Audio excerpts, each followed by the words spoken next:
தேவ சமூகத்திலே அமர்ந்திருக்கும் பொழுது கிடைக்கிற பலன். அல்லேலூயா.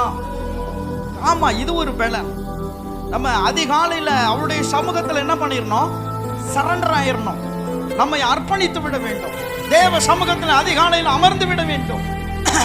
நம்ம எல்லாம் கேட்கிறோம், ஆனா செய்ய தான் நம்மளால முடியல. பிஸி வேர்ல்டு, பிஸியான உலகம். கண் விழித்த நேரத்தில் இருந்து கண் மூடும் நேரம் வரைக்கும் ஓடிக்கொண்டே இருக்கிறோம். அல்லேலூயா. நான் சொல்றேன், இவ்வளவு ஓட்டம் ஓடி என்ன செய்ய போறோம்? என்ன செய்ய போறோம்? என்ன சாதிக்க போறோம்? என்னத்தை நம்ம சாதிக்க போறோம் வாழ்க்கையில? எல்லாருக்கும் பிறப்பு என்று இருந்தால் இறப்பு என்று இருக்கும். ஒரு நாள் கல்லறை தோட்டத்துல தான். அல்லேலூயா. அப்போ இந்த தேவ பலன் எங்க இருக்குன்னா, தேவ சமூகத்துல காத்திருக்கும் பொழுது கிடைக்கிறது. அல்லேலூயா. நீங்களும் நானும் நம்ம தேவ சமூகத்துல காத்திருக்க பலன் கிடைக்கும்.